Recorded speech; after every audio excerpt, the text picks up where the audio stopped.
এ আব্দুল্লাহ, কি হয়েছে? কনে যাচ্ছিস তুই? বাড়ি যাচ্ছি, এখন বিরক্ত করিস না তো। তুইও বাড়ি চলে যাচ্ছিস? হ্যাঁ, ঈদের ছুটি পাইছি তো বাড়ি যাবো না? বাড়িতে সবার সাথে ঈদ করবো আমি। তুইও তালি চলে যাচ্ছিস?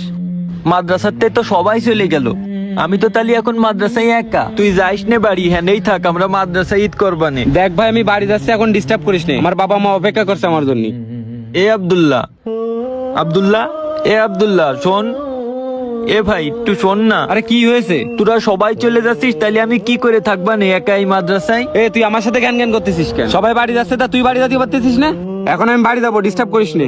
এ আমার না মা নেই, আমার বাড়ি সৎ মা রয়েছে। আমি বাড়ি গেলে আমার সাথে খুব খারাপ ব্যবহার করে। তুই আমারে নিয়ে চল না তোর সাথে তোগের বাড়ি। এ তোর মা নেই, তা তোর বাড়ি বাপ তো আছে, তুই বাপের কাছে যা। আর এলাকায় বন্ধু বান্ধব আছে, ওদের সাথে মেশ। না এ ভাই, তুই আমারে নিয়ে চল। দেখ আমি বাড়ি গেলেই আমার সৎ মা আমারে দেখলেই আমার বাপের সাথে গ্যাঞ্জাম বাজাই দেবে না। আরে তুই কি পাগল হয়ে গেছিস? ঈদের সময় আমাদের বাড়ি সব নামি দামি আত্মীয় স্বজন আসবে, আর তুই যে নোংরা কাপড় চোপড় পরে থাকিস, এইসব পরে তুই আমার পরিবেশের সাথে খাপ খাওয়াতে পারবি না।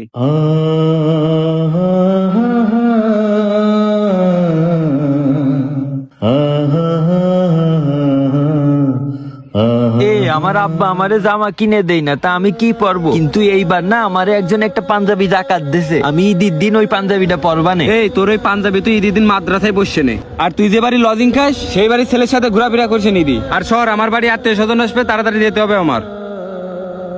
ঈদ করতে সবাই বাড়ি চলে যাচ্ছে, আমার মা বাইসে থাকলে আমিও বাড়ি যেয়ে মেলা আনন্দে ঈদ করতে পারতাম। হুজুর আসসালামু আলাইকুম। ওয়ালাইকুম আসসালাম। আপনার সাথে একটু কথা বলতাম। কি বলবা বলো। হুজুর আমি তো গত বছর ঈদেও বাড়ি যেতে পারিনি, আমার মনটা খুব আনসান করতেছে আমার আব্বারে দেখার জন্য। আপনি একটু কল দেন না হুজুর, আমার আব্বারে আমার এসে নিয়ে যেতে বলেন। না না, তোমার বাসায় যাওয়া হবে না, তোমার বাপ ছুটি দিতে নিষেধ করে গেছে। হুজুর ঈদের ছুটিতে সব ছাত্র ভাইরাই তো বাড়ি চলে গেল, আমি তো মাদ্রাসায় একা রইছি। আমার আব্বার সাথে কথা কয়ে আমার একটু বাড়ি যাওয়ার ব্যবস্থা করে দেন না হুজুর। তোমার আব্বা আমারে বলে গেছিল তোমার ব্যাপারে, যাতে তার আমি ফোন না দিই, এই জন্যই আমি এই কথা বলতেছি। হুজুর আমার তো মা নেই, একমাত্র আব্বাই আছে। আমার আব্বার কথা আমার খুব মনে পড়তেছে, এই জন্য ঈদের দিনটা আমি আমার আব্বার সাথে কাটাতে চাই। আপনি আমার আব্বারে একটু কল দেন না হুজুর।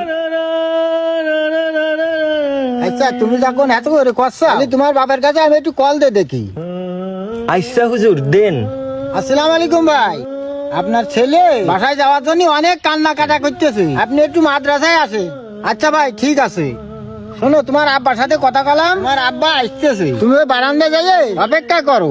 আচ্ছা হুজুর আপনাকে অনেক ধন্যবাদ, তাহলে আমি বারান্দায় যাই অপেক্ষা করতেছি। আচ্ছা ঠিক আছে, যাও। আসসালামু আলাইকুম। ওয়ালাইকুম আসসালাম। মনটা অনেক খুশি খুশি লাগতেছে, কতদিন পরে আব্বার সাথে দেখা হবে, আমিও বাড়িতে সবার সাথে ঈদ করতে পারবো।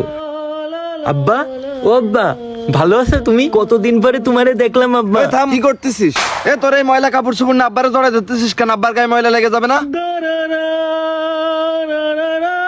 এই তুই মাথাতে হুজুরে জ্বালাচ্ছিস কেন? হুজুর আমার বারবার ফোন দিয়ে বিরক্ত করতেছে। তোর মারা তো মেরে গেছেই, আর তোর মতো অপদার্থ একটা আমার ঘাড়ে পারে চাপাই দিয়ে গেছে। আব্বা ঈদ ছুটিতে ছাত্ররা সব ঈদ করতে বাড়ি চলে গেছে, আমি এইখানে একা একা কি করব?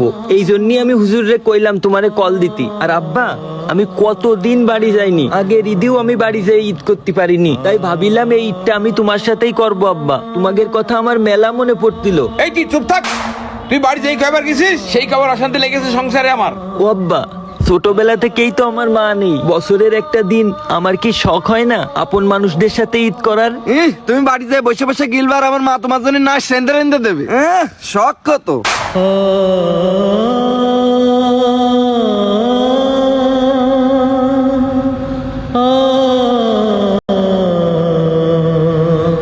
তুই যে জায়গায় আছিস সেই জায়গায় থাকবি, কখনো বাড়ি যাওয়ার নাম মুখে উচ্চারণ করবি না। তুই যেখানে আছিস সেখানেই থাকবি, আমার বাড়ি তোর কোনো জায়গা নেই। তুই যদি সেদিন তোর মার সাথে মরে যাতিস আমি শান্তি পাতাম। অপদার্থ কোথাকার।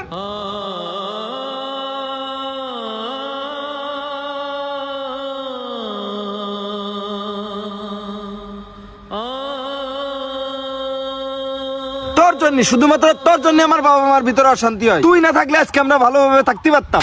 ও আচ্ছা, আমি তো জানতাম না আমার জন্য তোদের পরিবারের সমস্যা হয়। আসলে আমি চাইলাম বছরের একটা দিন, ঈদের দিন আব্বার সাথে 2 রাকাত ঈদের নামাজ পড়বো, নামাজ পড়েই আমি পরের দিন ওইখান থেকে চলে আসতাম। কিন্তু আমার জন্য যে তোদের ভিতরে এত ঝামেলা হয় এটা জানলে বিশ্বাস কর ভাই, আমি কখনো যাওয়ার কথা মুখেও আনতাম না। আমার অনেক ভুল হয়ে গেছে, আমি তোদেরকে কখনো আর জ্বালাতন করব না।